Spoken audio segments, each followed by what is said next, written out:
En esta exposición vamos a hablar de técnicas cualitativas y vamos a comenzar con la siguiente diapositiva. Vamos a comenzar aclarando unos constructos, que son esos que están allí: ontología, epistemología, metodología y método. ¿Qué es ontología? Ontología es el estudio del ser. ¿Cuál es la estructura de la realidad que se piensa que existe? ¿Qué es lo que existe que queremos conocer? La ontología se refiere entonces a las creencias que tenemos sobre la naturaleza de la realidad del mundo que queremos investigar. Un ejemplo de cómo se come eso es el siguiente. Nos interesa investigar sobre el aprendizaje o rendimiento académico de los alumnos. Si yo creo en el socioconstruccionismo,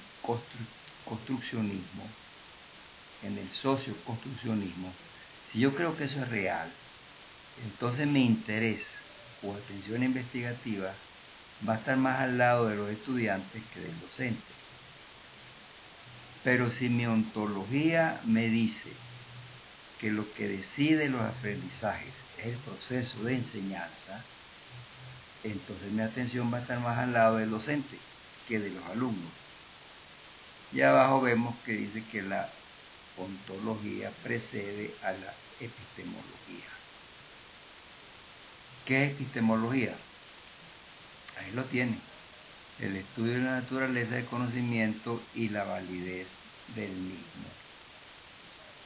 Una pregunta epistemológica es, por ejemplo, ¿cómo sé que lo que hago me lleva a conocer lo que quiero conocer?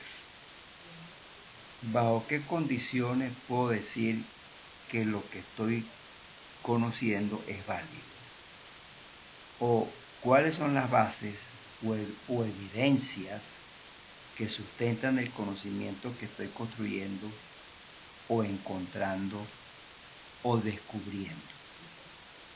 Esta es una pregunta capciosa, esta que están oyendo ustedes, porque en esa pregunta, que es epistemológica, están por detrás moviéndose los hilos de la ontología.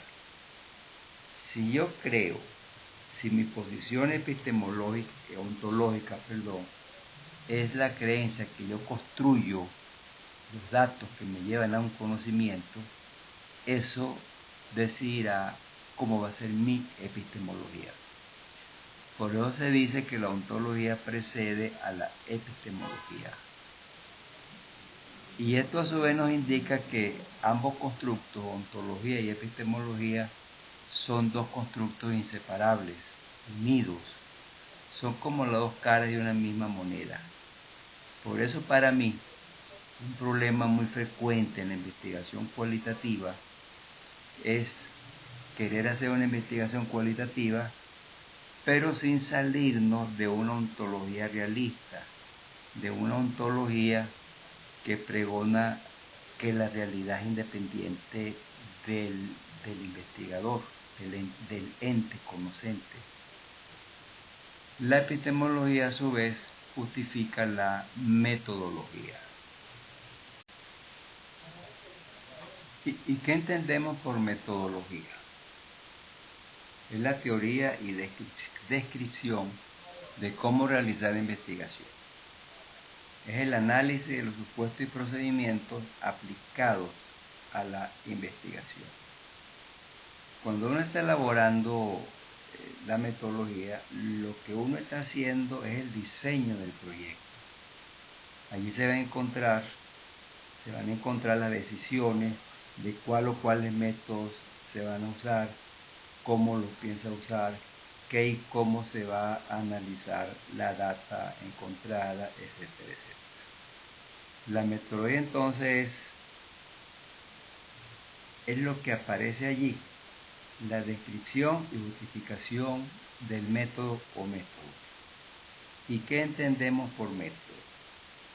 Los métodos son los procedimientos específicos, es el accionar de la investigación, las actividades de búsqueda o recolección de la data o información, las actividades de análisis de esa data ¿Y eso cómo se llaman? Técnicas de investigación.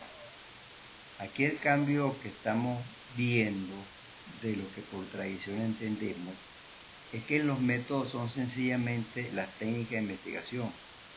¿Y por qué entonces hay esa confusión de método con metodología? Pues ese es otro cuento. El cuento es que en investigación cuantitativa el método y metodología es lo mismo. Y por eso se habla que en la investigación cuantitativa existe la metodolatría, la idolatría por el método. Eso tiene que ver con lo que es la ciencia moderna y seguro que hablaremos más adelante en el curso de eso.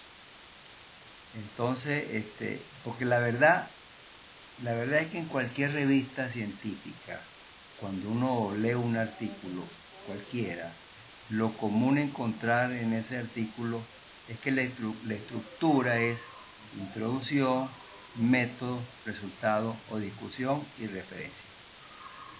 Pero en la investigación cualitativa la cosa es diferente. La metodología es algo flexible, es algo que se adapta al propósito y al proceso propio de la investigación. Por eso nosotros hablamos en investigación cualitativa que el diseño de investigación es flexible, es emergente. Tú tienes un proyecto con el diseño, pero eso no es una gringola como hablamos antes. Es una cosa que durante la investigación tú puedes modificar en cierta manera. Y las técnicas que son la parte instrumental de esa metodología. Durante el transcurso del semestre seguiremos tratando este aspecto porque eso es lo que más cuesta aceptar.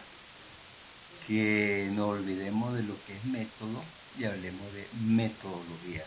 Por cierto, el curso se llama Método de Investigación Cualitativa, pero si yo pudiera hacerlo, yo lo llamaría metodología o tradiciones de investigación cualitativa porque es el término más apropiado.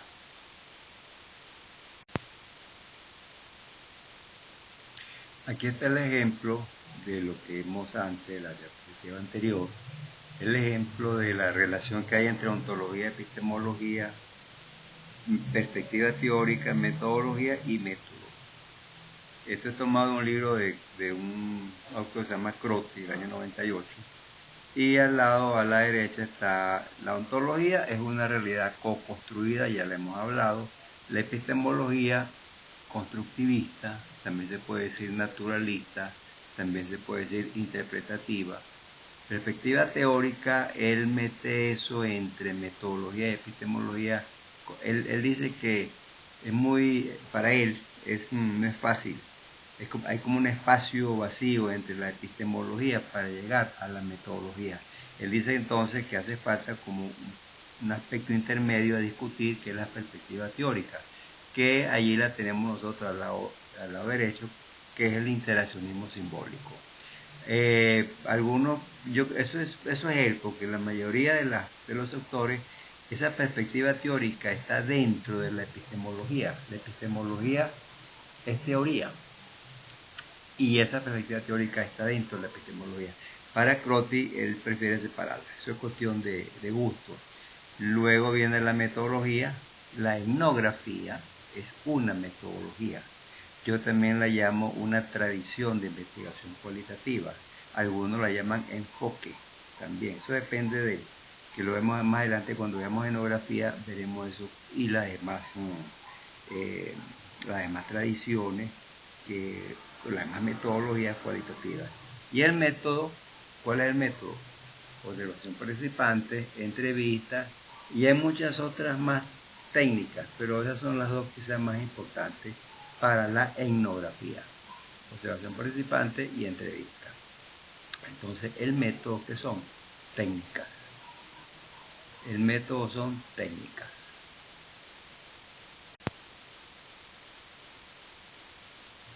Nos faltaba cómo encaja el paradigma o el concepto de paradigma en la diapositiva anterior. Aquí lo tenemos. Un paradigma representa un conjunto entrelazado de supuestos que conciernen a la realidad, que es la ontología, al conocimiento de esa realidad, que es la epistemología, y a las formas particulares para conocer la realidad, que es la metodología. Y queda por fuera método. Método y técnica no van para el baile en esta concepción de Egon Guba, que es un etnógrafo también. ¿Por qué? ¿Por qué no colocamos ahí técnica? Porque estos tres constructos, ontología, epistemología y metodología, son supuestos que tienen que ver con teoría, tienen que ver con filosofía de lo que es la investigación, y en este caso para nosotros investigación cualitativa. Mientras que el método es algo que es de tecnología, que es una aplicación de una tecnología, de un procedimiento tecnológico. No entra en este concepto. Evidentemente que sí está en los métodos, las técnicas están, pues, es lo que se va a derivar de la metodología. Pero hasta aquí, desde el punto de vista filosófico, desde el punto de vista teórico, es la relación entre paradigmas que no estaba antes con esos otros constructos. Estamos viendo el árbol del investigador cualitativo educativo de Harry Walton, un etnógrafo muy famoso. Comencemos por las raíces, que son las bases del árbol. Vemos una línea que representa el suelo, que es la vida diaria. Allí tenemos entonces el conocimiento cotidiano de nuestro mundo de vida. ¿De dónde viene ese conocimiento? Viene de nuestras experiencias de todo tipo.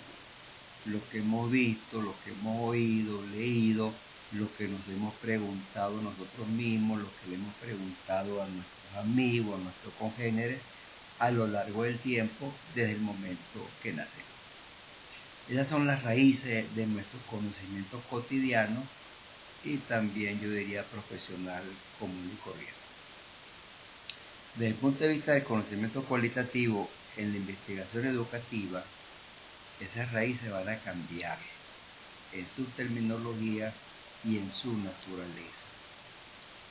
Cuando la experiencia de ver, ahora la hacemos científicamente, por decir algo, con una intencionalidad, con una focalización racional, razonada, cuidadosa, sistemáticamente, entonces la experiencia de ver la vamos a llamar ahora observar, la experiencia de observar.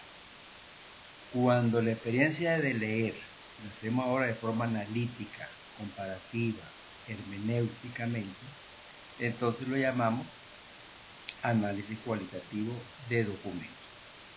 Y cuando la experiencia de preguntar ahora es académica, sistemática, dialógica, interpretativa, prolongada, entonces la experiencia la vamos a llamar ahora entrevista cualitativa.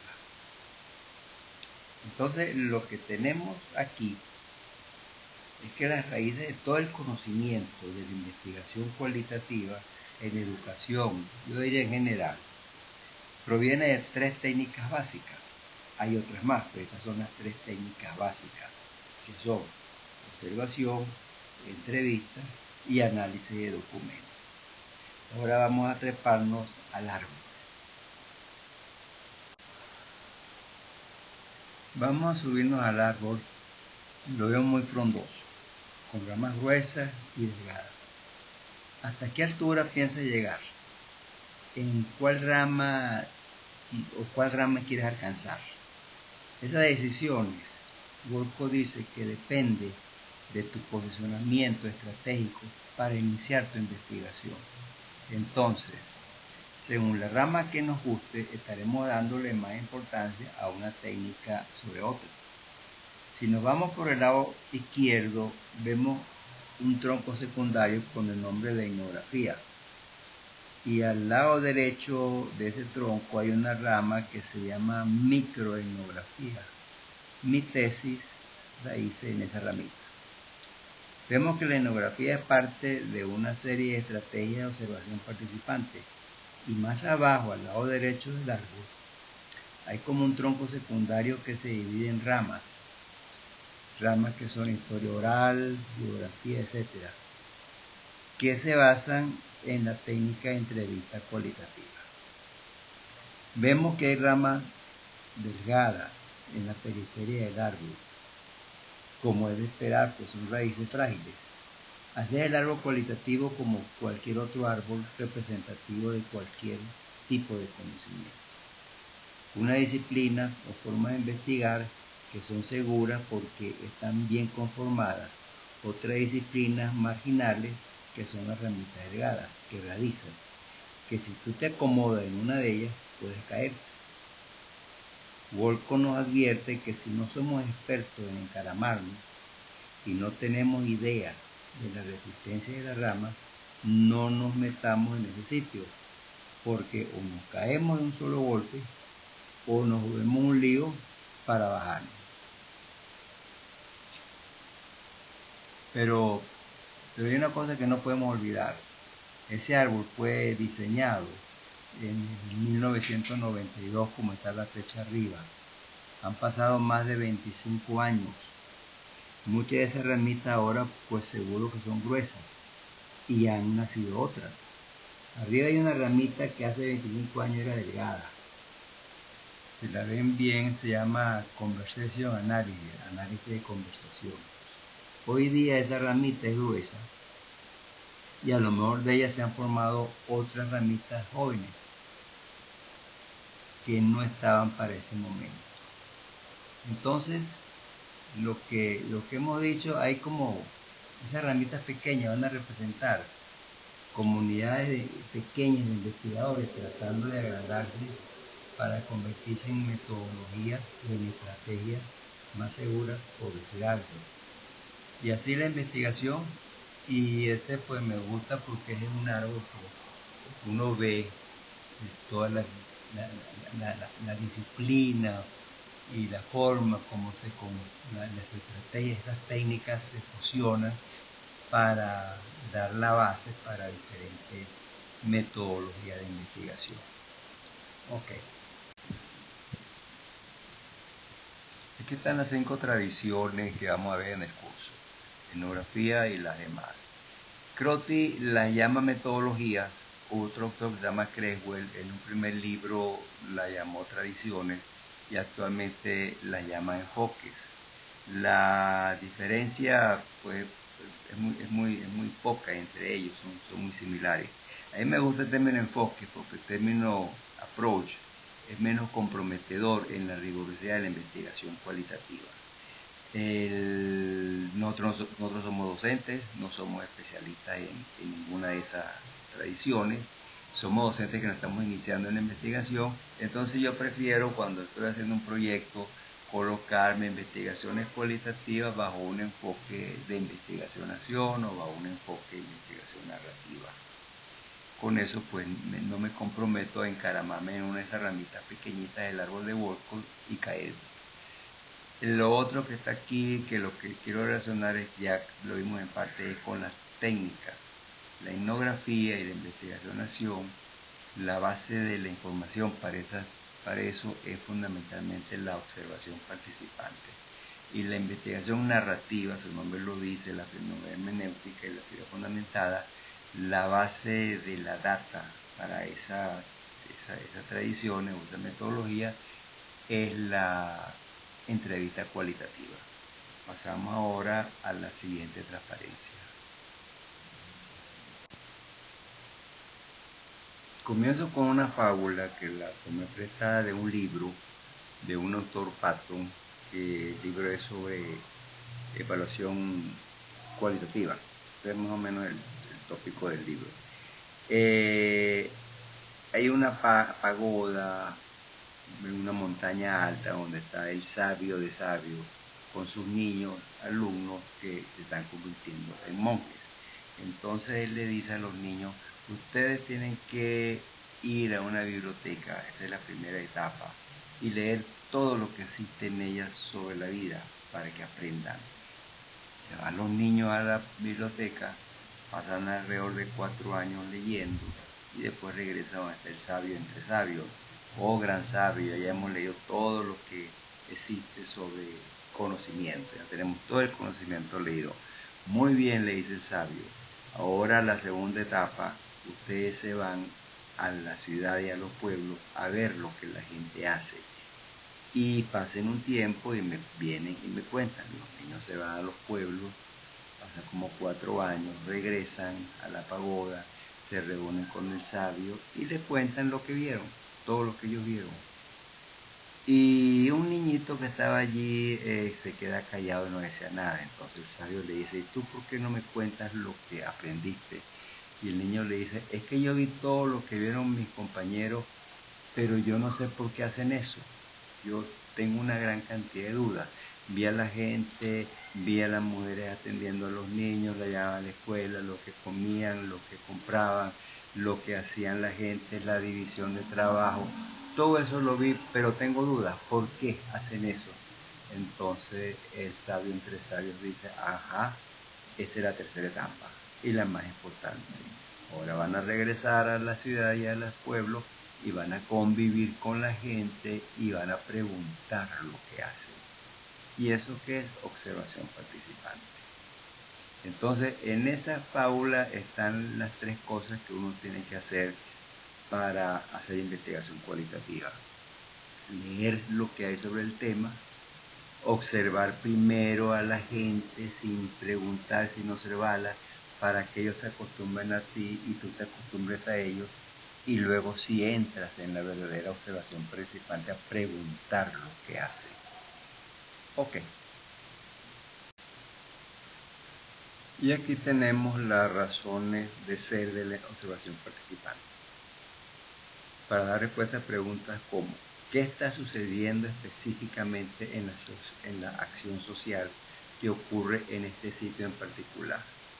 ¿Cuál es el significado de la acción para los actores en el momento en que ocurre la misma? ¿Cuál es la estructura, el patrón que organiza la acción social? Evidentemente, eso es investigación cualitativa, pero con unas particularidades. Porque, por ejemplo, en investigación narrativa, tú estás pidiendo recuerdos de la gente sobre la acción social que tú no la viste. Aquí en la observación participante, en etnografía, sí estás viendo la acción social. La segunda es común para cualquier investigación cualitativa, me refiero a las tradiciones, porque eso es parte de la, ¿cómo se llama?, de la definición que dimos en la investigación cualitativa en la exposición anterior. Y aquí también estamos viendo lo que es EMIC y ETIC, ¿se recuerdan?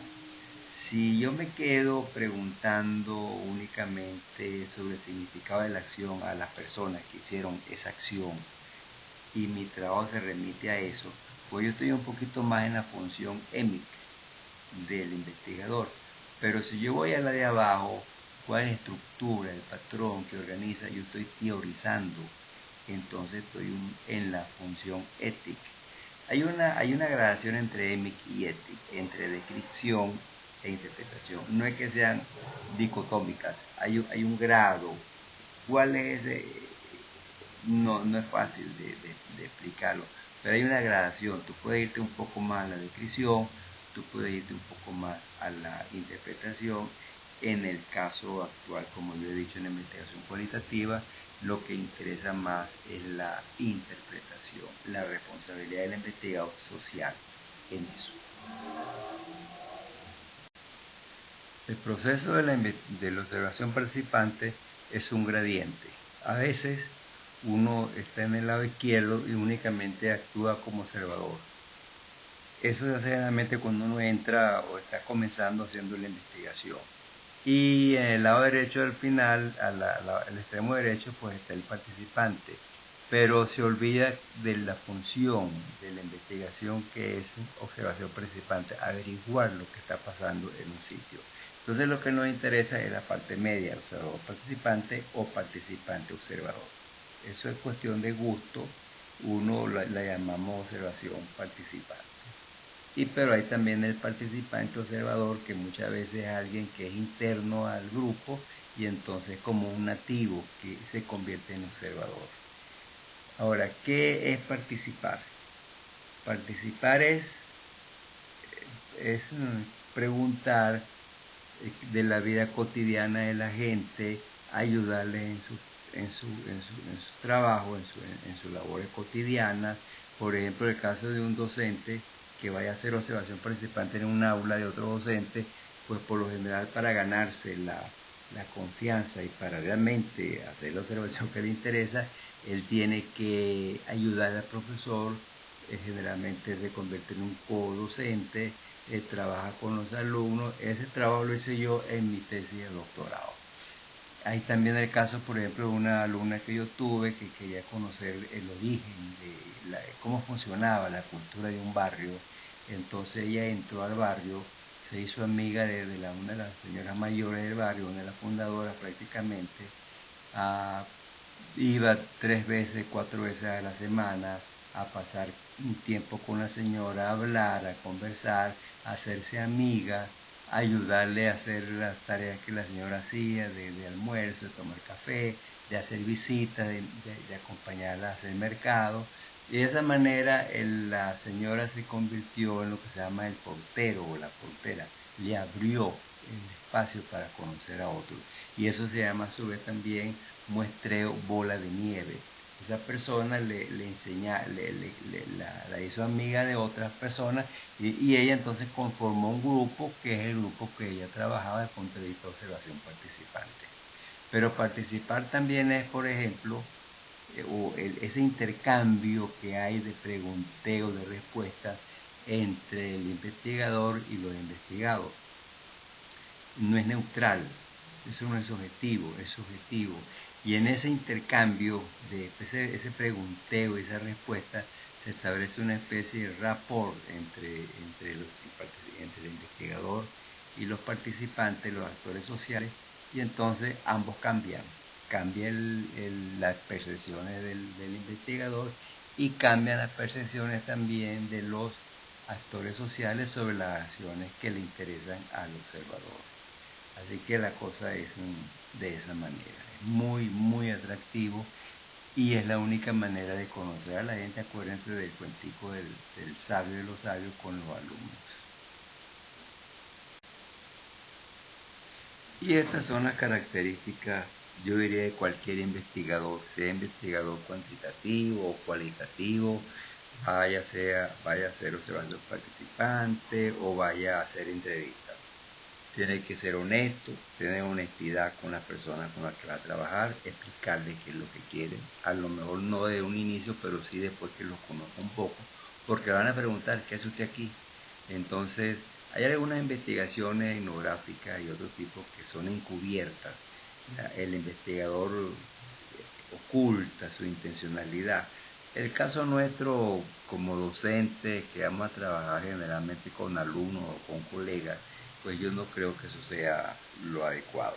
Esos son para unos investigadores sociales por ejemplo, que van a una cárcel a hacer investigación etnográfica, entonces se hacen pasar por presos o se hacen pasar por guardias, claro, con la debida autorización de la gente del penal.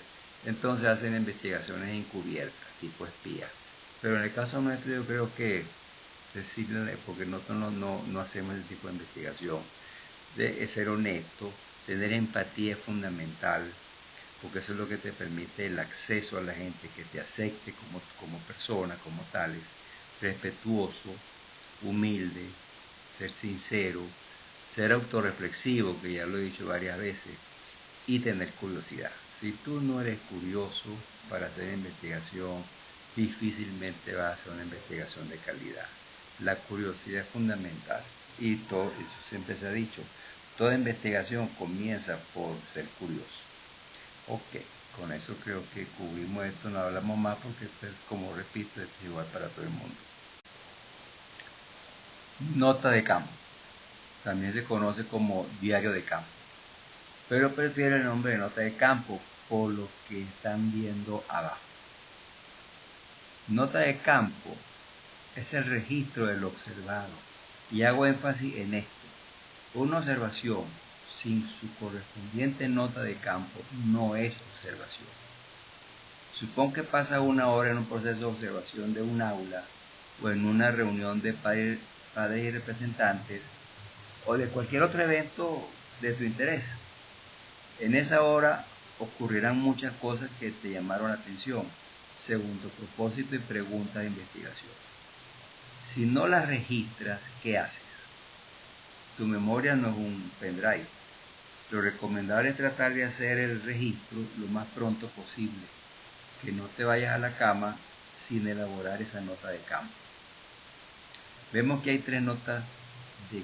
tres tipos de notas. Es más académico que decir 3 diarios. La primera nota es la nota observacional, que es la descripción de lo observado, y se recomienda que sea lo más cercano a una descripción sin interpretación.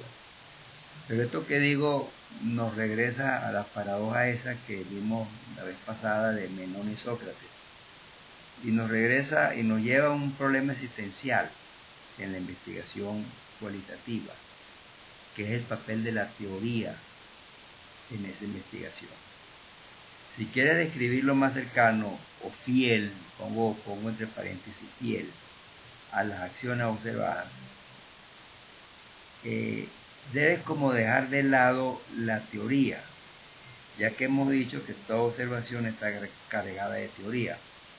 Pero si no tienes una idea, una teoría de lo que vas a observar, de lo que vas a buscar, ¿qué vas a observar entonces?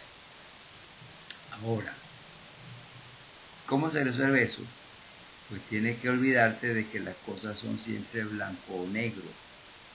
Ya comenté que entre descripción e interpretación, pues son como, vamos a llamarlo así, los dos polos de un gradiente, donde tenemos tonos grises intermedios, que es más o menos la idea que vimos antes entre observación y participación. No hay, es un gradiente que tú te mueves en eso, vas y vienes sobre ese gradiente. Y pensemos también que tener una teoría sobre algo no es lo mismo que estar prejuiciado sobre ese algo, lo que nos lleva a la otra nota.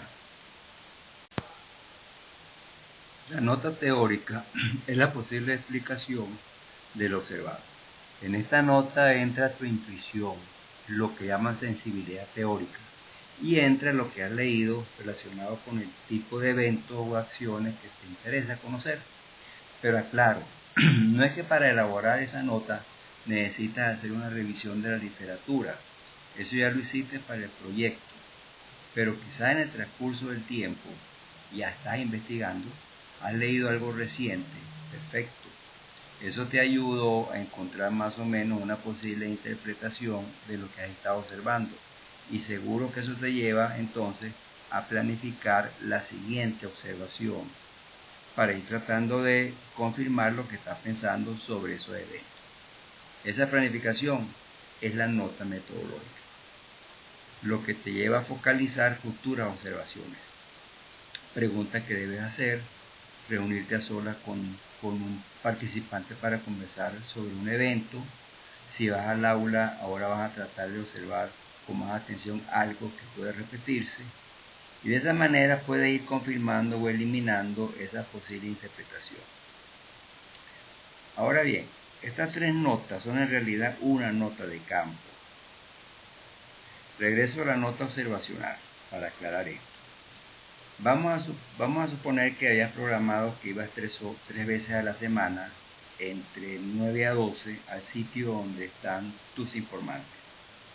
Y entre esas horas, seguro que hay algunos momentos que puedes estar solo y aprovecha para escribir unas frases que luego en la tarde o en la noche, al leerlas, te activan la memoria y escribiste entonces la nota observacional más o menos completa. Actualmente, los investigadores graban en el sitio sus primeras impresiones en lugar de escribirlas, o si te permiten usar en el sitio una grabadora a la vista o una videograbadora, que yo lo hice en la investigación, pues claro, esa es mi nota observacional, pero yo tomaba algunas notas, porque la cámara no nota todo. y luego en la noche hacía mi nota observacional, realmente la escrita. Las notas de campo son muy personales. Solo las entiende y usa quien las hizo. En esas notas están tus ideas, muy imprecisas a veces, muy tuyas. Pero lo interesante es que sin esas notas de campo, tu investigación no tiene sustento alguno. Ellas contienen tus datos, toda la información que obtuviste a través de un tiempo que pueden ser meses y años. Esas notas son tu archivo personal. Cuando se tienen varias notas, se van agrupando, los datos se van integrando, seleccionando. Es una reducción para una que va a llevar a una información manejable, con sentido, con más cuerpo. Ese texto resultante se va transformando poco a poco en el informe para su publicación y para la tesis. Para eso se requiere el uso de alguna técnica de análisis, y entre ellas, el análisis temático es una de las más usadas. Con ella, como lo indica su nombre, la interpretación se organiza en temas que emergen de la información o data que está contenida en esas notas de campo. Bien, cerremos por ahora el tópico de observación participante. Se quedan muchos aspectos por fuera que espero que algunos salgan a la luz en la discusión que está por venir.